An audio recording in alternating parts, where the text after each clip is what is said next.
Hey guys, welcome back to We Watch Movie. I'm Mike. He's Jay. Another Patreon requested review. Guys, we have a $25 tier on Patreon. If there's a movie you want us to review, request it. And I was happy and goddamn excited to get this one, Casino Royale. Yes. Casino Royale. With the Daniel Craig greatness, the James Bond that made men around the world have 18.5 heart attacks and says to you, this is what I think of your nutsack. Special thanks to Juan Grey, who you're the one who chose this fucking excellent movie, which we do mostly horror on this channel now, but it's still our channel. We still do what the fuck we want, and eventually we're gonna do all the James Bonds, I'm sure, because I fucking love James Bond. I'm a huge James Bond fan, and Casino Royale might be the best James Bond I think ever. It's the best. I mean, I know a lot of people can argue and say that Spectre is, because I mean, I gotta say it's fucking good, Jim. But this one to me is the one that Skyfall's way better than Spectre, though. Yeah, so I meant to say Skyfall, not Spectre. Spectre's good too, but Skyfall's better. Skyfall is like Skyfall. But this one just grabs you around the throat, puts you on the fucking bed, and said, "Take it up the windpipe!" And that's okay. That's okay, because you said yes, it was consent. You know, a lot of people were like really confused when Daniel Craig was cast as James Bond. They're like, he's a blonde-headed, kind of rough-looking dude. Where's my Pierce Brosnan? Where's my James Bond? Well, let me tell you something, like Obi-Wan said. James Bond is great, as you know, when Sean Connery played him, the great Sean Connery. But Sean Connery's birthday! That was before the dark times. Before the Bushes invaded our world, and that's what Daniel Craig is. Daniel Craig's like, I don't give a fuck. I'm gonna mansplain. I'm gonna do my thing. I'm aggressive, and I don't care about womanizing or anything else. And you know, some people are gonna be like, I just don't like it. I just think he's way overboard. You're like, that's why I like him. Thanks, Barbara. That's why I like him. And she's like, what about my face space? I don't care. Yeah, well, it's one of those things. It was weird. I was thinking of that when I watched it too, because it's 2017 and everything's so different now, and everybody's so touchy about stuff. But James Bond's always been James Bond. No one said James Bond was like a perfect, like, you know, vision of moral. He's always been really fucking womanizing. Yeah. He's always been like that. Nobody said it was a good thing about him. It's just what he is. That's what we know James Bond to be. So to change him for 2017 would be wrong in my opinion. But in this movie, there's only two girls. And one of them... that we know of. You know what? James Bond doesn't fuck anyone in this entire movie. Well, he fucked Eva Green. You just didn't see it. No, you didn't see it. He didn't do it. No, they rolled. Well, until the very end. Yeah, I forgot about the end, but yeah, until the very end. But they were in love before they fucked. Well, so he doesn't sleep with anyone willy-nilly in this, because there was the one guy, Dimitri's wife, who, and it's an interesting look inside at how James Bond sees these women, because he beats the dude at poker or whatever, and then picks her up and takes her back to his place, and they're rolling around on the floor and doing whatever, and she's like, you like married women, don't you? And he's like, keeps it simple. And I'm like, you're a fucking asshole, James Bond. But he knows how to play the game like a chess master of chess. He's Bobby Fischer. It's also the fact that this movie explored like the young James Bond before he became the smooth talking guy that we all know he is, and how he's more careful later on in his career. Because this is even before he gets 00 status. Like this, at the very beginning of the movie, he's like fucking, you know, rebellious and stuff and does his own thing. And even when he gets 00 status, he still goes off the fucking chart and does his thing. And M, by the way, played by Judi Dench, does an amazing fucking job. She's badass in this shit. I wouldn't fuck with her. I don't want to break into her house and get like no oatmeal later on. Thanks, Mom. But she was like, dude, Judi Dench was amazing. And it's like, the whole cast was great. Go shoot your eye out, James. Yeah, it was so some Ovaltine. Shit. She is badass. But that brings me to the opening of the movie. Like when it opens, it's there's a lot of maybe the best of this in the entire franchise in this movie. Like this may be the best Bond opening, and there's a lot, so you can't say for sure. You have to go through every single movie with a fine-tooth comb because you're a completist and you have sick problems in your head about OCD when it comes to movies. But this may be, it's in the running for sure. This one opens up and it's in black and white. It's the first time you ever see Daniel Craig. He walks in, sits down, and it looks like a noir film with this black and white shit going on. And the guy's like, she wouldn't send you, she'd at least send a 00. And she's like, how many kills do you have to have again to become 00 status? And he's like, 2. And then they flash back to him having a True Lies Arnold Schwarzenegger fight scene in the bathroom with this guy. And it just like, it lets you know right off the bat, this isn't smooth fucking Pierce Brosnan with that nice hair. This is fucking perfect hair. This is some gnarly shit. Like it's a bad bathroom fight. That was also, it had been a while since I'd seen this movie because I just hadn't got around to watching it again. I always like try to like watch it once every 2 years, but I hadn't got around to watching this one in a while. But when it went black and white, I thought something was wrong with my fucking TV. I was like, what the shit is this? I was like, my shit's bad. And then I remember I was like, oh, this is how they started off, because it's still like that cool introduction to James Bond. Again, aggressive James Bond. No, like he's got no the training's there, yes, but again, not like you said, the Pierce Brosnan James Bond. He gets his ass kicked a little bit. And there's a cool scene at the very beginning, besides the fact that he drowns this bitch in some water, and he's like, and you know, then the guy's talking to him, he's like, well, you know what they say about the second one. He goes, it gets, and he shoots his ass. Goes, considerably. Like it gets easier, and then he gets out, and then that's how James Bond is basically born. I mean, this movie just takes you from a level of, okay, I'm not sure about Daniel Craig, and then as soon as the first fucking opening sequence is done, you're like, thunder before the lightning.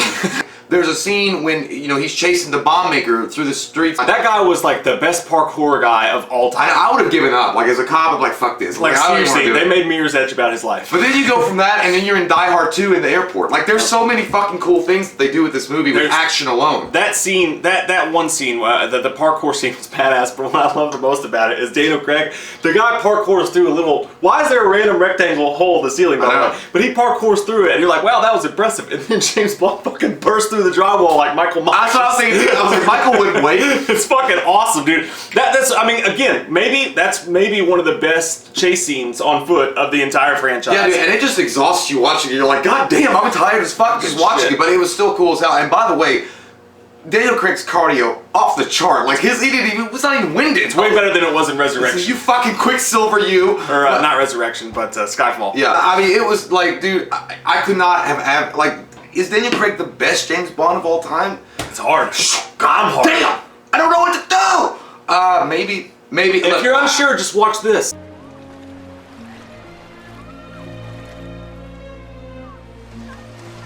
Yeah, James Bond, there's been so many different incarnations of James Bond over the years, and people have their favorites. Yeah, I mean, I understand certain people that love like Roger Moore, and they love Roger Moore, and they love like Pierce Brosnan, they love Sean Connery, they love, what's that dude in the 80s?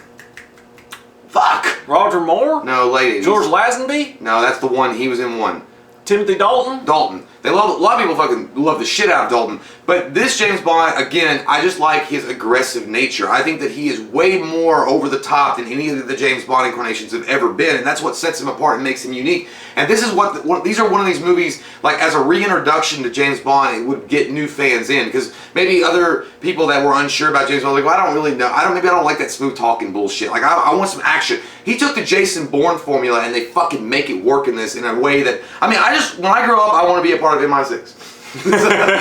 He's a super badass, and I think he. It's hard to say. It's obviously between him and Sean Connery, right? And Pierce Brosnan. I love Pierce Brosnan. I like him in the first two, but I think Daniel Craig might be my favorite Bond dude. Yeah, I think he is.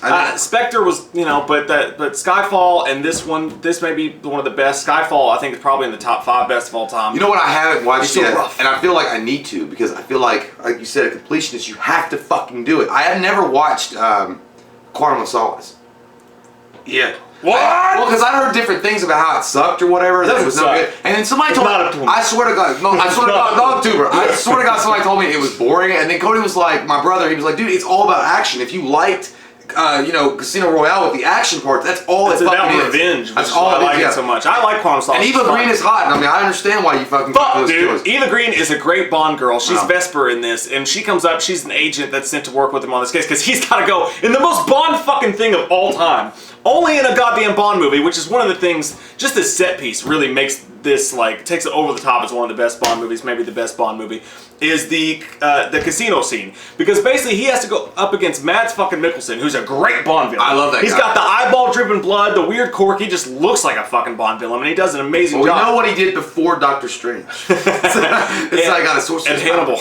But, he's an amazing Bond villain. He has to go play in this high-stakes fucking poker game. Montenegro. To keep all this terrorist money from going to this guy so that he can be completely broke and then all the people after him will kill him. Like, it's the most fucking Bond thing of all fucking time, and I love it so much. Like, if there's any question about how badass this Bond is, particularly played by Daniel Craig, the motherfucker brings himself back from the dead. He defends himself. When you at that point, like, you're like, God damn, what the fuck kind of man is you? And he's like, ooh, child, what is you doing? I'll tell you what, man. Like, when I saw that scene for the first time, and I mean, I was already enthralled with this movie. And then when he goes to this badass car and he opens up the thing, he's like, you have to do it. And he's all calm. He's like, you only have poisoned. He's like, he's been poisoned. His heart's gonna stop. And he's like, you only have 2 minutes before your heart stops. And he's like, well, I'm not gonna talk now, am I? And he's like doing this shit, when he fucking brings himself back, I mean, you're so calm and collected. I'm like, dragon sword. Like it's like it just fucking blows the level. And then he comes back smooth as fuck. Yeah. He sets back down. He's all cleaned up again. He's like, that last hand nearly killed me. It's like, oh my god. I like when she's like, you're not seriously going back in there, are you? He's like, wouldn't dream of it. I know. He just runs While off. he's buttoning his shirt up, it's like, of course. He's like, do you have? I have like fucking $400 million on the goddamn table. And I love his ego's so high. He did all that just to piss off. Like he just wanted to sit back down at the table and be like, see, that's another fuck thing. you. They do show how, in the beginning of James Bond's career, his ego was really the problem. Like he really didn't like having one taken over on him. So he would make blind mistakes and use passion as a way of making a decision. And that's what M even tells him, you know, when she's like, I think it was a mistake for promoting you 00. And he was like, well, as far as I know, 00s have a short life expectancy, so fuck it. And then she was like, you know, self-awareness and egotism rarely go hand in hand. So she's basically telling him, if you're self-aware, if you're already understanding that I might have a short lifespan, but you're still an egotistical asshole, you might have to fix that. He's like, fuck you, mom. I like that line too. I like that line a lot. It explains a lot of where he's at in his headspace right now. I also love, by the way, another cool prank that he pulls off is he pulls up and without even thinking about it, he goes to tie his shoe and some guy mistakes him for a valet guy. And he's like, hey, you gonna make me stand here all day or park my fucking car? He's like, yeah, sure, gotcha. And he takes the guy's Range Rover and smashes it in the parking lot and then uses that as a diversion to go in and get the security tapes to see what time he got the ellipsis text, to see who sent the ellipsis text, and then get the guy. And then he goes to that fucking trade show. First he left that girl laying down on the floor. Like, she's like, you wanna fuck me, James? He's like, yeah. He's like, but where's your husband? Yeah. Her husband calls, he's like, I'm getting on a plane to Miami. And he's like, but you know what? You gotta have some steel fucking balls and you gotta know yourself right. Because that woman was a hot piece of ice. And he was just like, I don't care. He dropped her on the floor. He's like, I'm going to Miami. Welcome to Miami.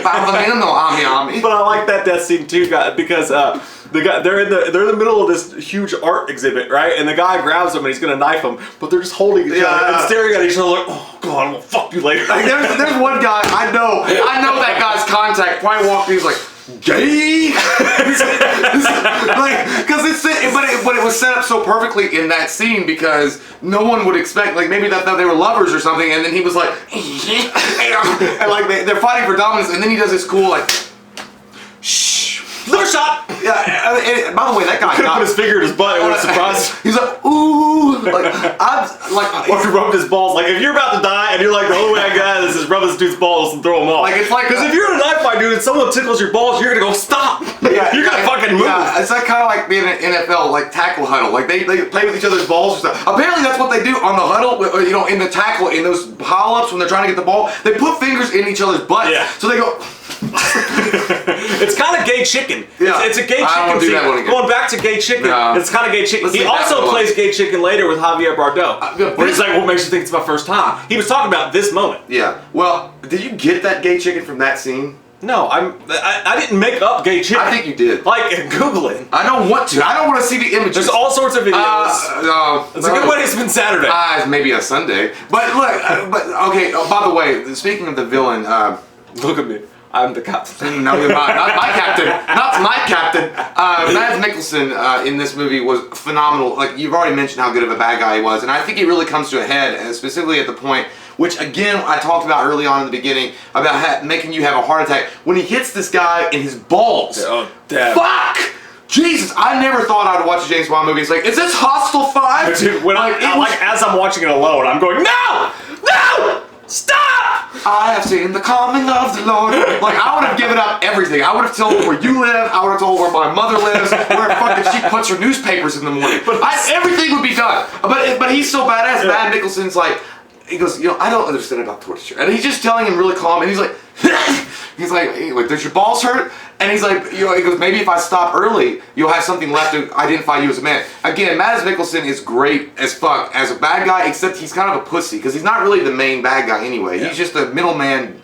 They're who they're after, but he's not the main guy. He's basically Lucas from Empire Records, and then he took a bunch of people's money to Atlanta, put it all on black. And I think that James Bond is half fucking crazy, dude. I think that in this particular scene, he's already half mad because he's like, he's like, I have an itch. Would you mind? And then he's like, he hits. He's like, no, to the left, to the left. Then when he does it to the left, he's like, yes, yes. He's like, you're gonna die. No, people are gonna know that when you die, you scratch my balls. That's what. Again, that might be the greatest Bond line fucking of all time ever. But dude, that scene, Jesus Christ, it's just. It's so nail biting. Oh god! But they follow through. You got to give the movie credit because they follow through on it. Because later on, like when him and Eva Green are on their resort home and they're trying to fuck, like they have to wait a while, and then he gets on top of her and he finally gets up on her and he's like, oh.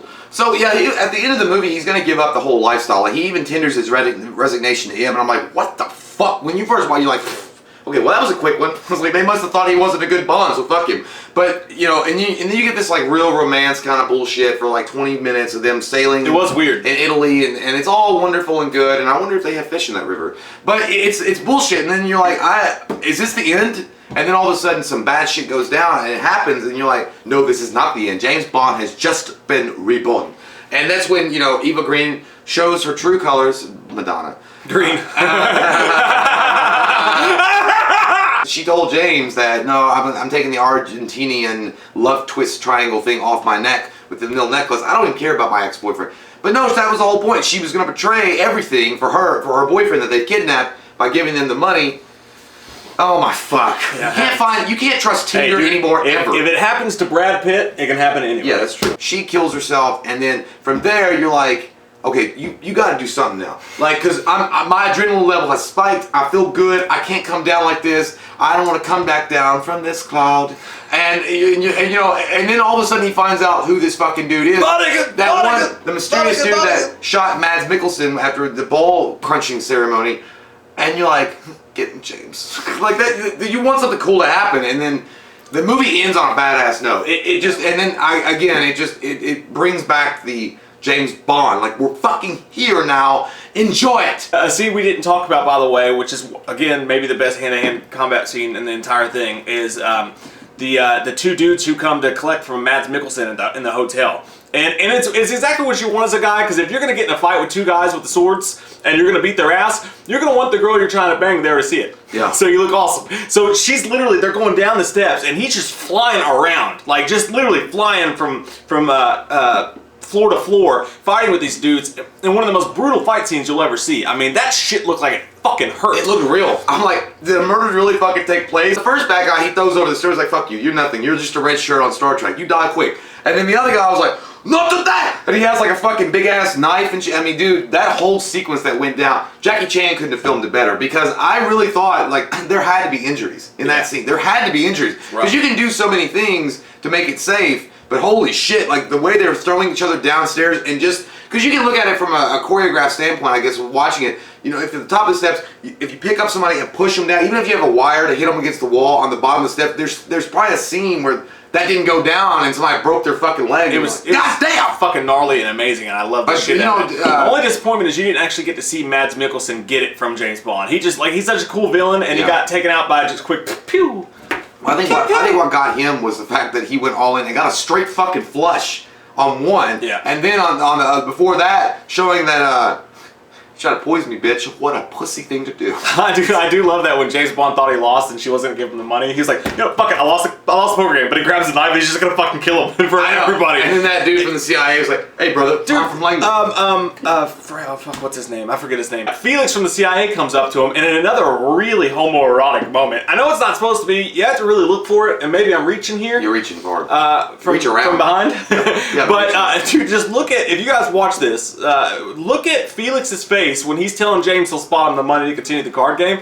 Dude, he goes straight to his eyes, to his mouth. He's like, we can stake you the money because we got plenty of it. I didn't see it. Oh. Felix Leiter, a brother from Langley. You should have a little faith. You keep your head about you, I think you have him. I'm not gonna last much longer. I'm saying I'll give you the money to keep going. Just one thing, if you pull it off. Goddamn, I didn't see it at all. I'm your father. I just thought he was like, kiss me. And the director of this movie, Martin Campbell, it goes to this will tell you all you need to know about fucking Hollywood. And it's a rough business. It's like the NFL. What have you done for me lately, Chancho? I'm just here because I don't want to get fined. But Martin Campbell directed this. And he directed this. This was his biggest success. After this, he directed Edge of Darkness with Mel Gibson. Underrated, pretty good movie. Not bad by any means. Yeah. But this is the best movie he's done so far. And the guy directs maybe the best movie in the entire Bond franchise. And a nearly flawless fucking film. And then 2 films later, he directs Green Lantern. I mean, I don't hate Green Lantern Yeah, that it's much. not as bad as. I think it gets more hate than it deserves. It's But not, it's not good. It's not like this. He just had a movie. Just now, he released his first feature-length film since Green Lantern. Yeah. Like, he directed a classic fucking movie, and then he had one bomb. Guy gets no fucking feature film work until he just directed The Foreigner with Jackie Chan in it. And he also is the director of Goldeneye, which is another one of my absolute favorite Bond films. A golden night. Goldeneye! But, you know, it moved. You sound like Rod Stewart just took a shit. But yeah, again, it does suck. That is how Hollywood is. If you have great success leading up to a particular movie and then they give you a lot of money and you fucking drop the ball, you're probably blacklisted. But Juan Grey, thank you so much, dude, for this. This movie's a 10 for me. Fucking 10. It's a fucking 10. fucking 10. Fucking Benz! Fucking buns! Fucking Benz! Fucking buns. Fucking Benz. Fucking Fuck them. fuck man. Fucking Fucking Benz. Benz. Fucking Benz. Fucking Benz. Fucking Benz. Fucking Benz! So, Comment down below. What's your all thoughts on this? What's your favorite Bond movie? What's your favorite Bond guy? What's your favorite fucking everything? Let's talk about Bond together. No, you gotta give- I love to talk about James Bond. give it to them for the Patreon. What do you fucking say? James Bond as Sean Connery or Daniel Craig? You gotta say it. Definitive answer right now. Fucking done! I said Daniel Craig. Uh, I'm sorry, Sean. he definitely had a stroke. I'm gonna go ahead and say Roger Moore. No, Daniel Craig. Daniel Craig is my favorite James Bond of all time. I love Daniel Craig. Then it's very fucking close to #1 James Bond, which Sean Connery. But Honestly- then Pierce. But Pierce might. oh, shit, you're fucking crazy, dude. Oh, I love Pierce. You're Brosnan. fucking classic. He was man. in some shitty movies, dude, but classic. I fucking love Pierce Brosnan as James He's Bond. great, but not over Harry Sean chested Connery. suave son of a bitch. He is, and Mamma Mia, he can sing too. Dante's Peak! Comment down below, let us know what you're all. That's what I scream when I come, by the way. Dante's Peak! Oh my god. Like the people of Pierce!